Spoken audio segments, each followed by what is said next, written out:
Hello everyone, আসসালামু আলাইকুম।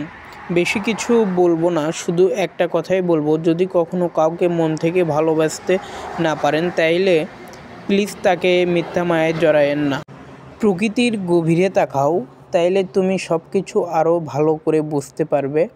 আমরা সারা জীবনের প্রকৃতির নতুন দর্পণগুলি আমরা বাচ্চাদের মতো আনন্দিত করে তুলেছিল।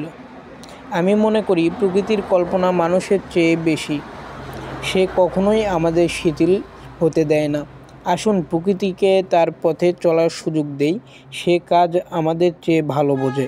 প্রকৃতির আসল সৌন্দর্য দেখতে হলে আপনাকে প্রকৃতির মাঝে মিশে যেতে। প্রকৃতির সব কিছুর মধ্যেই চমৎকার কিছু আছে। আপনি যদি আজ একটি গাছ লাগান, তার মানে আগামীকালকে বিশ্বাস করেন। প্রকৃতির সব কিছুই সব সময় আমাদের বলে যে সূর্যের রং এখনও আমার প্রিয় রং এবং রংধনু তার পরে আসে।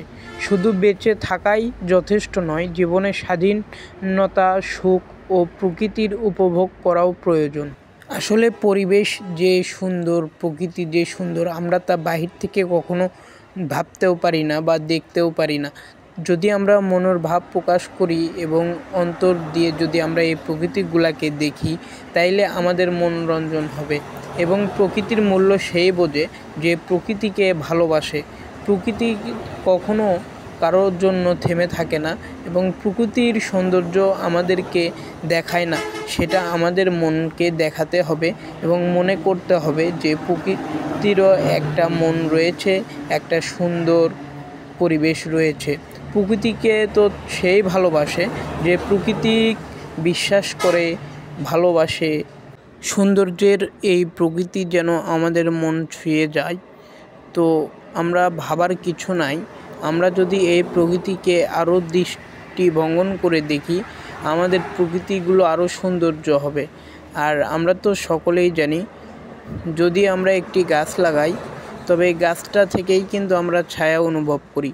তো ভাই, আসুন আমরা সবাই মিলে পরিবেশকে রক্ষা করি, প্রকৃতিকে সম্মান করি এবং শ্রদ্ধা করি। জাতীয় ফুলগুলাকে আমরা অনেক বিশ্বাস করি। ফুলগুলা দেখতেও অনেক সুন্দর হলেও কিন্তু আমাদের মনোরঞ্জনকে অনেক আনন্দিত করে তোলে। তো সবাই আমরা ফুলকে ভালোবাসবো। তো ইতিমধ্যেই আমার হাতে খাবার চলে আসলো। একটা ভাই আমাকে খাবার দিল, তাকে ধন্যবাদ।